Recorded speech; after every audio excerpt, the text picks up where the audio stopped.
இன்று நாம் அன்றாடம் கடந்து செல்லும் சென்னையின் பரபரப்பான சாலைகளுக்கு அடியில் 100 ஆண்டுகால மர்மம் ஒன்று புதைந்து கிடக்கிறது. புனித ஜார்ஜ் கோட்டைக்கு அடியில் இருக்கும் அந்த ரகசிய சுரங்கங்கள் எங்கே செல்கின்றன? அவை எதற்காக கட்டப்பட்டன?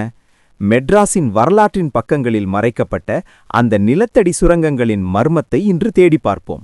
1700களில் மெட்ராஸ் என்பது ஒரு போர்க்களம். பிரெஞ்சு மற்றும் மைசூர் படைகளின் முற்றுகையிலிருந்து தப்பிக்கவும் ரகசியமாக தகவல்களை பரிமாறவும் ஆங்கிலேயர்களுக்கு ஒரு பாதுகாப்பான பாதை தேவைப்பட்டது. அதுதான் இந்த சுரங்கங்கள் உருவானதன் பின்னணி. புனித மேரி தேவாலயத்திலிருந்து கவர்னர் மாளிகைக்கும் அங்கிருந்து கடல் பகுதிக்கும் இணைக்கும் வகையில் பல சுரங்கப்பாதைகள் இருந்ததாக கூறப்படுகிறது. சமீபத்தில் கோட்டை வளாகத்தில் நடந்த அகழ்வாராய்ச்சியின் போது செங்கற்களால் கட்டப்பட்ட நிலத்தடி அறைகள் மற்றும் பாதைகள் கண்டுபிடிக்கப்பட்டன.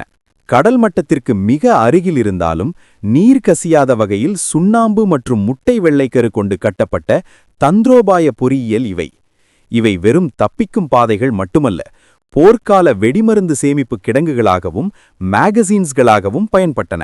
இன்றும் பல சுரங்கப்பாதைகள் பாதுகாப்பு காரணங்களுக்காக மூடப்பட்டுள்ளன. மெட்ராஸின் நிலத்தடி உலகம் இன்றும் பல ரகசியங்களை தன்னுள் புதைத்து வைத்துள்ளது.